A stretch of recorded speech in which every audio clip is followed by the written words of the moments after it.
I sent the link too, man. Try to get in here. All right. Peace and Black Power family. Welcome to another episode of Do Nas Radio. Place for Knowledge is Born. This is your host, Knowledge Born Allah. We'll be here with the warriors, the African warriors, for an update. You know what I'm saying? So we definitely excited to see what's going on, what's been happening in the whirlwind. So we got the two masterminds who put this together. So let's welcome to the show Bomani UFG and the mastermind of the mastermind. Peace, Black Power, BB40. African people, it's all love. It's all love.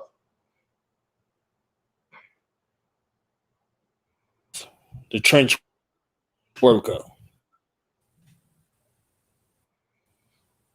You breaking up, Knowledge. I didn't even hear what you said. Say it again, Lord.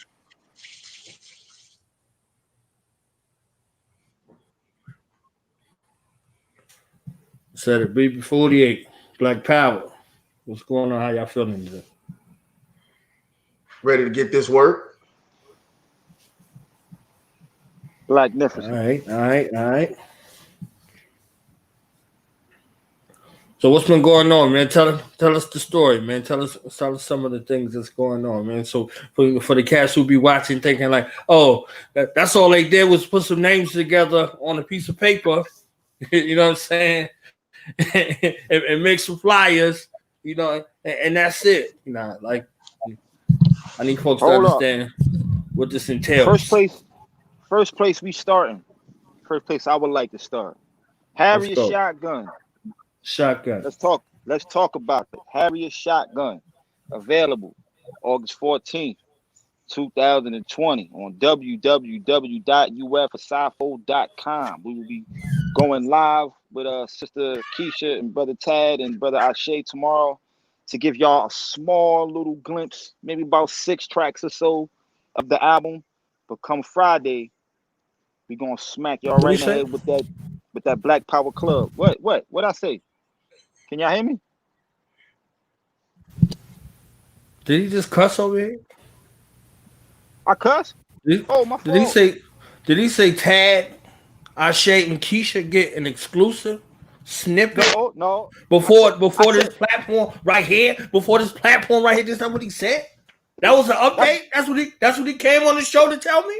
Nah, they ain't want to come on here. Let me finish, man. No doubt, sir. No doubt. But yeah, I did say that. And moving on. Right? Friday. That's what's up. Right. With the brother Knowledge Born. At the 100 Years in the Whirlwind Conference. 7 to 9. We play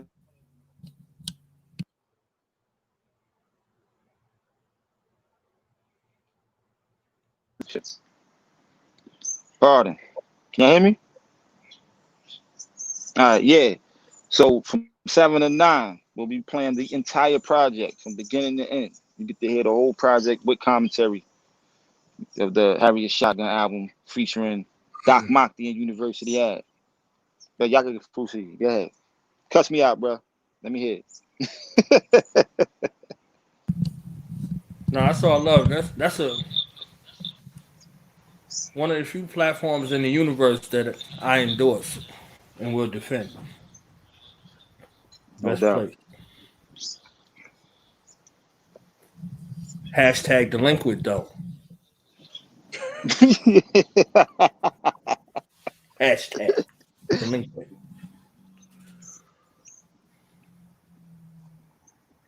Now, I need your take though, like your experience thus far though, Bo, with everything that's going on. Since we with you right now, you know, we've seen a lot of, you know, Bob Aleous throughout, you know, these couple of weeks coming up.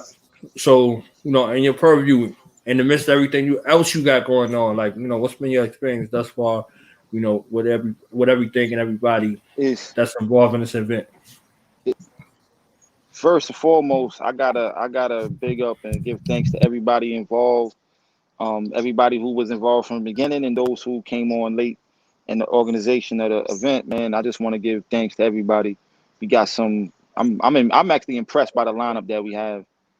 We got some serious scholars, and for me, this whole process has been a deep learning experience for me. Like, I'm used to organizing on a different level, you know, being out in the streets organizing in my youth.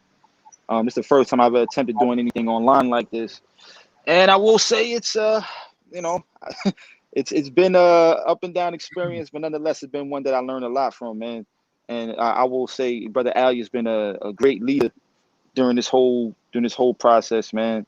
And just, you know, we just stay in the course, man. I'm just looking forward to getting this event. I ain't gonna say over with for the sake of it being over, but I'm looking forward to the turnout and to see, you know, what kind of impact we have afterwards.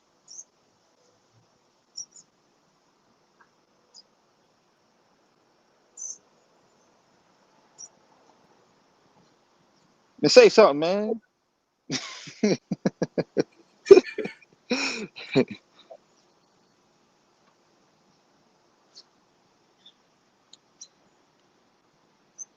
he freeze up? I think he might have frozen up. So I'll chime in. I can't so, tell you, Brother Aleous. Can you hear me, Brother Bo? Mic check. Yes, sir. Yes, sir. I hear you, brother. I think, your you know, for position as a father.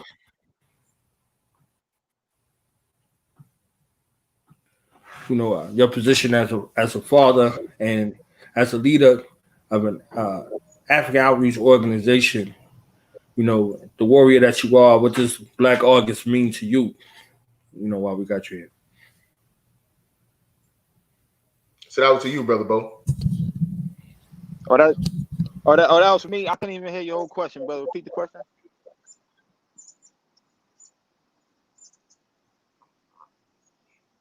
I know the gist of it. He wanted to know what freeze again. Yeah, he wanted to know what Black August meant to you. You know, as a father. Oh, man, what is happening here? It's the gremlins. We getting close, brother. I can't hear nobody now. Huh? Mic check. African people, I don't know if you hear me, but I'm gonna run it down a little bit. And if you can't hear me, I'll repeat this. I think, you know, personally for me, I learned how to globally organize and unify. You know, attempt to get people moving in the same direction. You learn patience. You have to make yourself available, you know, at weird times throughout the day.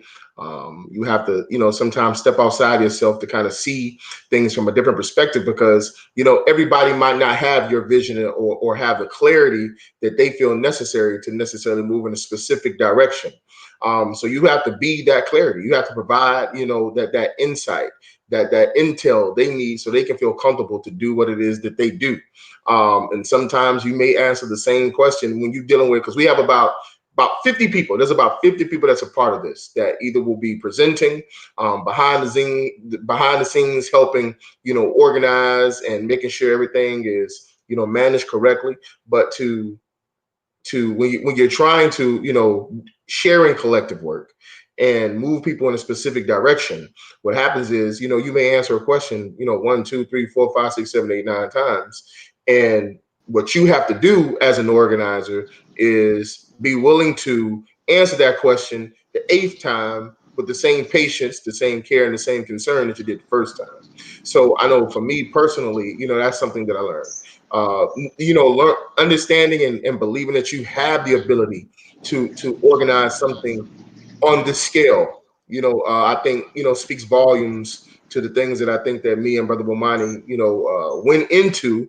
Didn't necessarily know that we had the sterner stuff to get that done, but, you know, we proved that, you know, we could pull it off, and, you know, here we are. This week for me has been like, I've never been high. I don't smoke, I don't drink. Not saying it's bad or good. I'm just saying I don't. But if there was, I've been told that it's sort of a euphoric experience. And I can say that, you know, this week I've been on that cloud. I've been floating, and I'm just, you know, I'm ready to engage this, because I think that I think what we put together, the people will learn from, they'll grow from. And I think, you know, when this is over, they'll see the things that me and Brother Bomani have been talking about behind the scenes, how, you know, we're going to use this moment you know, to galvanize African people globally further toward re-Africanization. This is not just about this moment. Now, this moment is big. You know, this is something, like I said, like Brother Bo said, it's never been attempted before. You dig? So the fact that it has, you know, we are writing that history. You know, we are the ones that have said, okay, we're gonna do this. These were the marching orders we got, you know, 100 years ago, and we're gonna follow instructions as best as we can, you know, understand those instructions. So now what we have to do is we have to use this moment to say, okay, what is the next logical step? And the next logical step is to continue the collective work. You know, there's a lot of things out there that, you know, that I think that I have been reading up on, and I haven't been reading as much, of course, you know, because over the last 6 weeks, we've been doing this, but it's a lot of things out there that are on the horizon that African people need to be aware of, that I think that will come out of this moment, and we'll be better prepared to deal with those things that are happening. You know, we have to become more geopolitically astute as a people, if we really want to get into this fight. We really want to get into this race. And until we become geopolitically astute, you know, we just, you know, for lack of a better term, piss it in the wind. So having these connections, you know, around the globe, being able to say, hey, you know, what's going on in Nigeria? I'm experiencing this in the States. You know, well, let me call, you know, down in South America and see if they're experiencing the same things so that we can better organize. You know, this event, you know, made us a global family. We used, you know, a foreign apparatus and totally put Africa all up in it, all through it. So it has become something that is an extension of us. And it wasn't designed for that. You know, it wasn't designed for that. It's almost like when they took spirituality, and because they couldn't see, you know, or they couldn't understand and conceptualize the unseen of spirituality, so they had to develop religion, and it worked for them. Well, we have taken the digital apparatus, and where we are, you know, dispersed around the whole globe, we said, nah, we're gonna come on in and be this family. So that to me has given me the greatest joy about this. And like Brother Bo said, you know, the list of speakers we were able to put together, you know, that saw, you know, value in what we were trying to do, that saw, you know, purpose, and knew that putting their stamp on this, you know, could make it even more grand, even more blacknificent. So, what's your take on it, Brother Bo? Man, this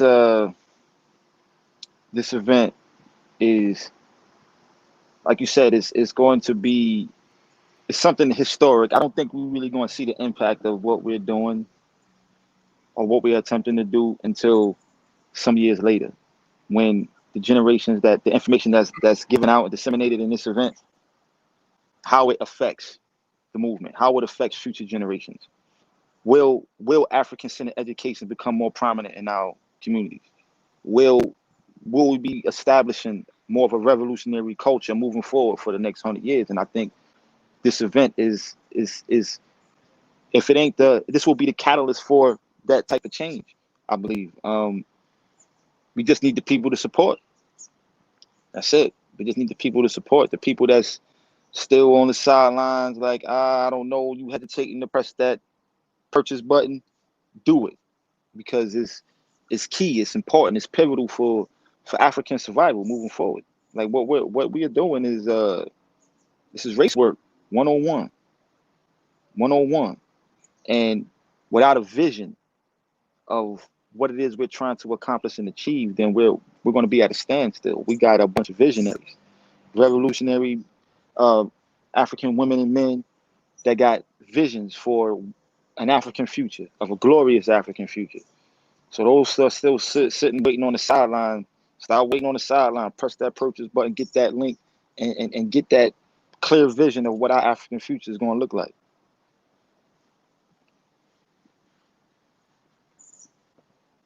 And Brother Bo, you know, I think that, you know, it's people aren't taken serious until they write history, until they write their own history. You know, this is us writing our history. This is us saying, what is a proverb? It says, the history is told by the winners, or, in the tale of a hunt, the hunter tells a story. Well, you have the African rogue elephants, raging, all to be damned. And we have an opportunity to write this, like you said. So it gives clarity to those who will look back. It gives a specific vision. It gives a specific idea. There should be that we're going to move all ambiguity when it comes to what exactly is the race work. We will be able to see ourselves as one family, from this. Because all of that myth about, first of all, we can't unite. The Africans here don't want to deal with the Africans there, and the Africans nowhere don't want to deal with the Africans anywhere. So we doing away with that hogwash. Then on top of that, we don't have the ability to organize. Again, you know what I'm saying? People don't realize this was put together in 6 weeks. This is the 6th week of organizing, planning, strategizing to get this done. And it's about to be a beautiful occasion. This is about to be a beautiful occasion. And, some people might even ask, well, Kuji, why would you reach out to an artist? And I would tell them that at the end of the day, Bomani the UFG is not an artist. He is someone who is politically clear, and he's so clear, he writes the soundtrack of the movement. You can't have the movement without the right soundtrack. We can't go out here, listening to Justin Bieber talking about we finna, dump crackers in the trunk. Don't go together. You dig? You can't talk about, how do you internalize Patrice Lumumba, may peace be upon him, being chopped up into pieces, and then those pieces being thrown in vats of acid, and only a 4-inch piece of his jawbone exists today. How do you allow that to wash over you if you just got Public Enemy or NWA? They have some good tracks, but they're not speaking specifically to the needs, wants, yearnings, and the actions necessary for us to get what we got to get. So that's why you come to someone who's politically clear, like yourself, like Doc Mokti, like Deedle Green, like Akin Tunde, because when you get with brothers like that, what happens is everything just flows in the right direction. And then when you get to that destination, it's what it's supposed to be. It's not a plaything. You dig? So if anybody ever asks me, why I moved in that direction, it only made sense. It was Bomani Mayasa, Baba Baruti. Now let's go. So, and I think that people they're gonna be very happy. They're gonna be glad that they took part in it. But again, like I said, I'm okay. I know everybody won't tune in, right? Initially. But this is one of those events that 6 months from now, you're gonna see bits and pieces, pop up all around the internet. People are going to create dialogue and whole, commentaries around bits and pieces of the things that's going to come out of this. So conversation is going to continue, and everything starts with a thought. If I can get you thinking in the right direction, then, hopefully, those words and deeds line up too. And then we start moving, toward that African, that re-Africanization process. You did. So that's how I'm seeing it, man. So I have been ecstatic about the response from the community, because we didn't have no time. 6 weeks. That's what we had. We had 6 weeks. So for people to come in and then say, you know what, hey, so let's see what this is about. We've been throwing promos at them. We got, video promos. We got the memes. Every it's coming. Boom, boom, boom, boom, boom. So we hitting them. It's to the point that I know some people, because this what happens. It's only natural. But I got to turn this off. But enough of them have came. They've invested, and those that do invest, I guarantee you, those are going to be the ones that sell this event.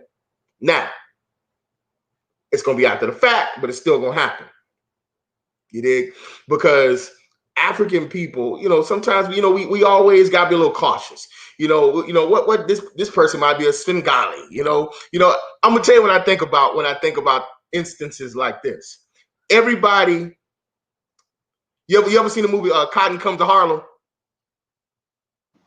Long time ago. Okay, Cotton Comes to Harlem. They had this character called Deco Mali, right? And Deco Mali was played by Kevin Lockhart. Kevin Lockhart was Silky Slim in Uptown Saturday Night. Well, anyways, he was selling, back to Africa. And but he was scheming, he was conning.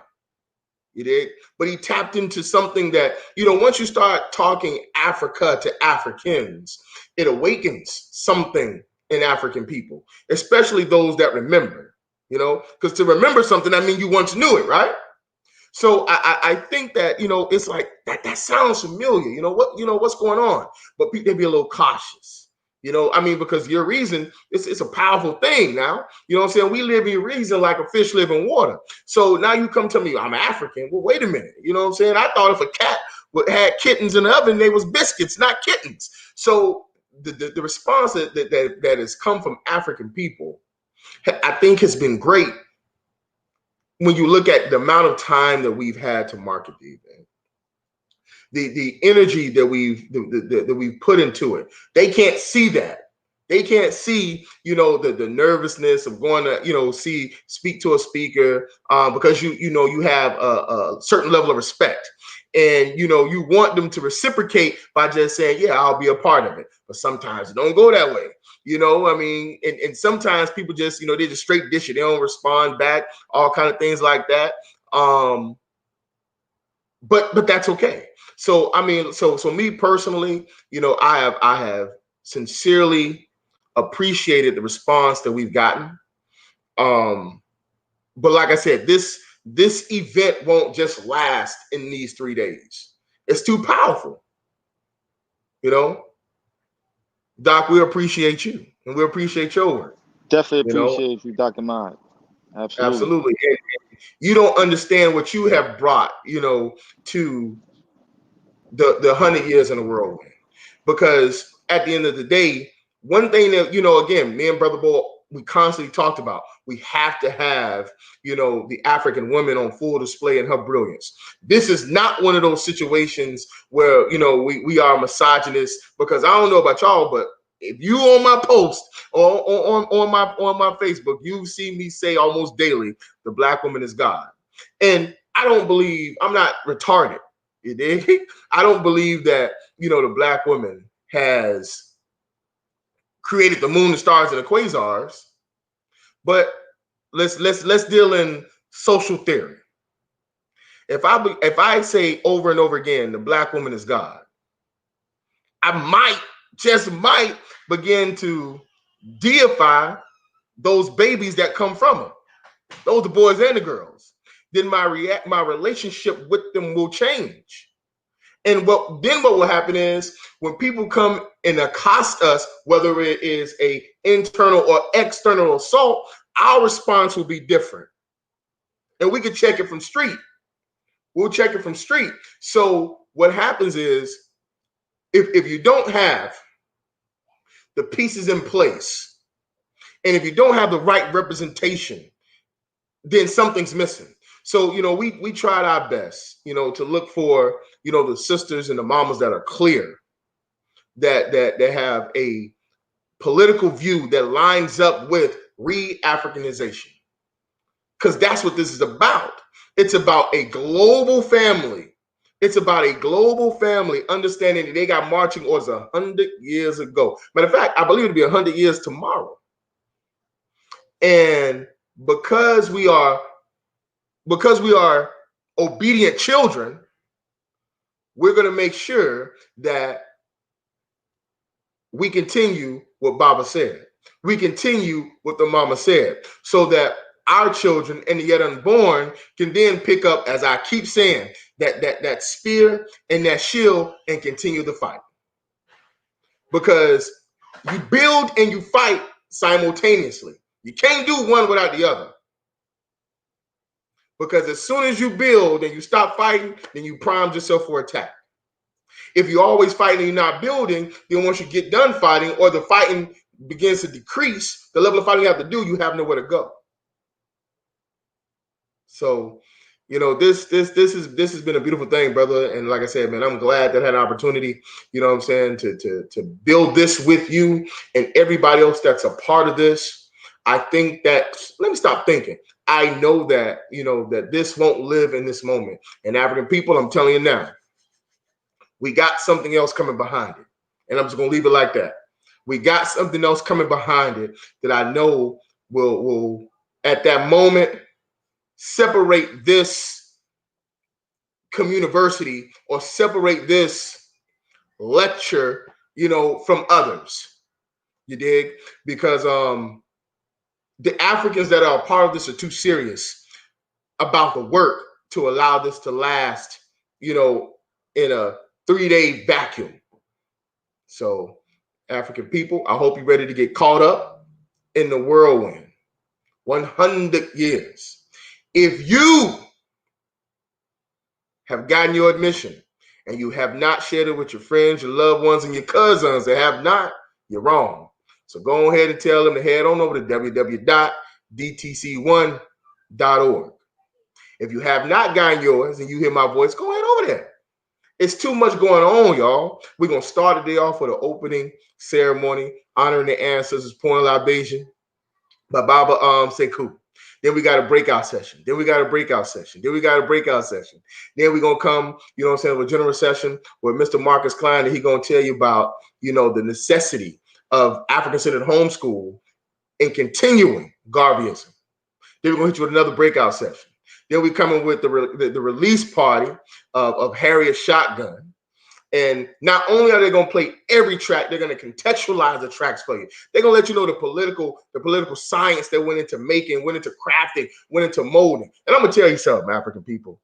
If I got a sneak peek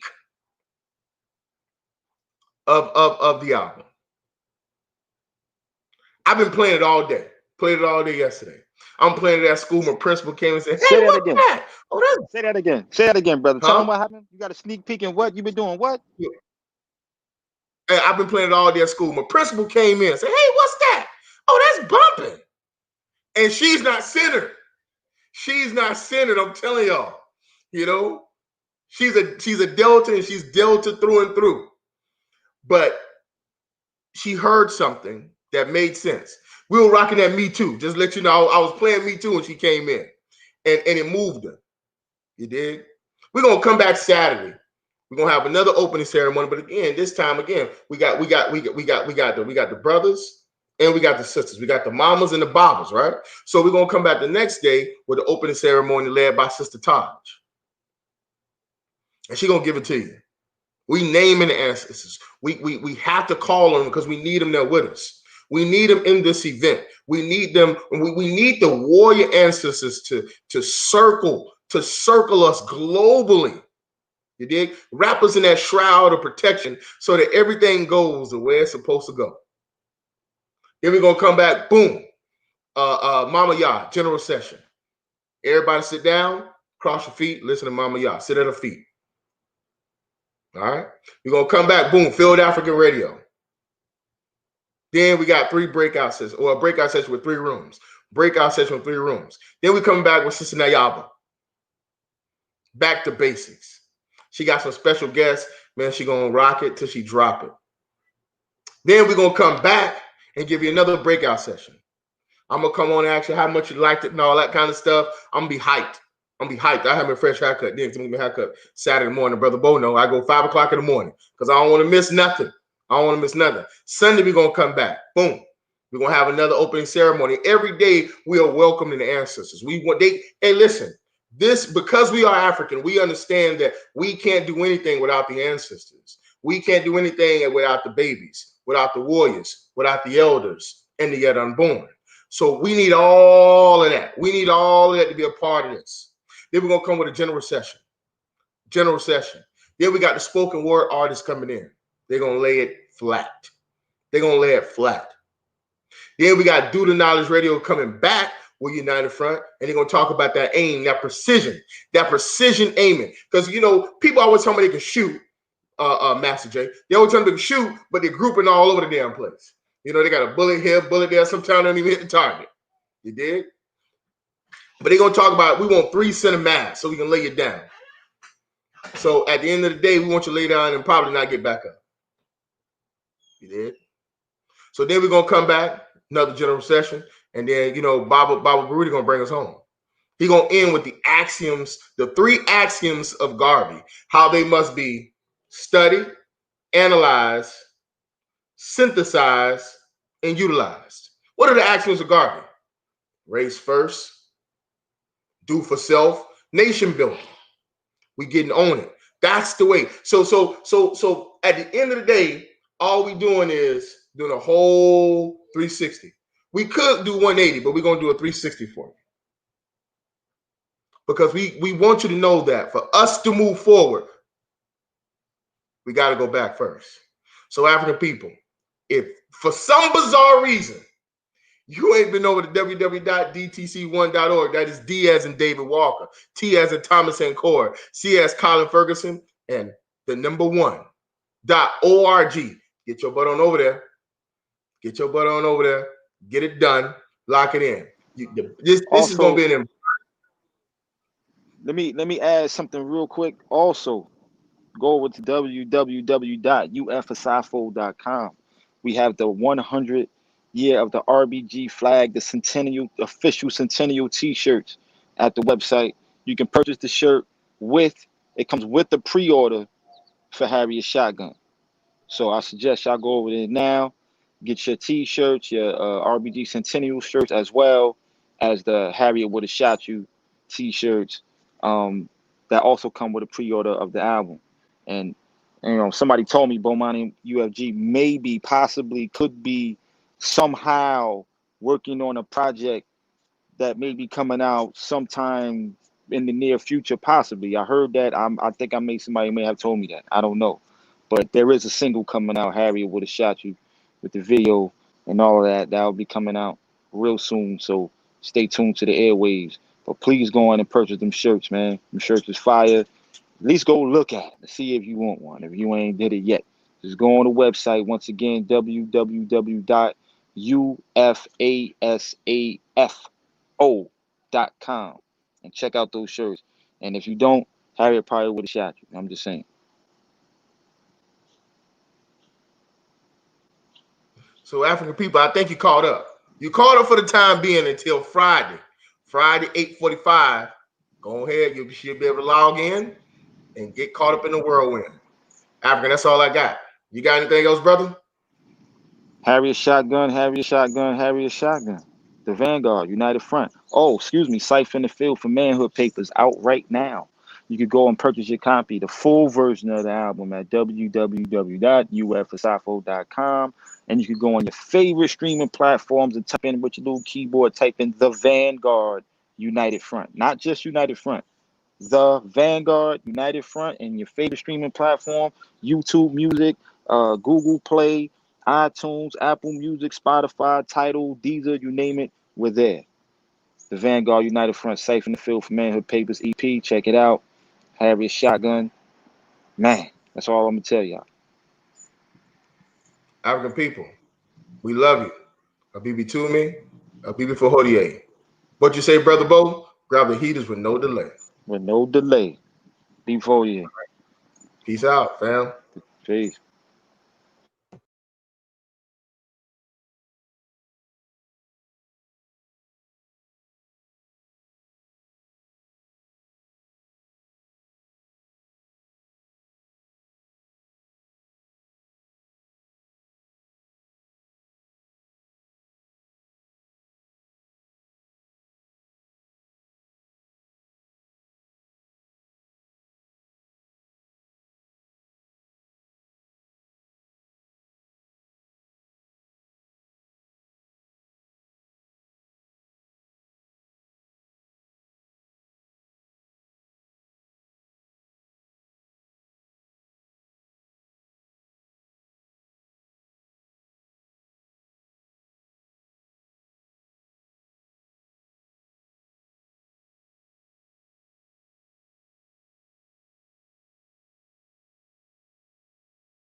Yeah. Now we gonna tell them. That in front. We tell them like this, yo. I'm an African. I'm a African. I'm an African. I'm a African. Yeah, y'all like that? No more. This man's mind is open. I'm an African. I'm a African. I'm an African. I'm a. Let's get back to the gritty. Best developed by recognizing the common enemy.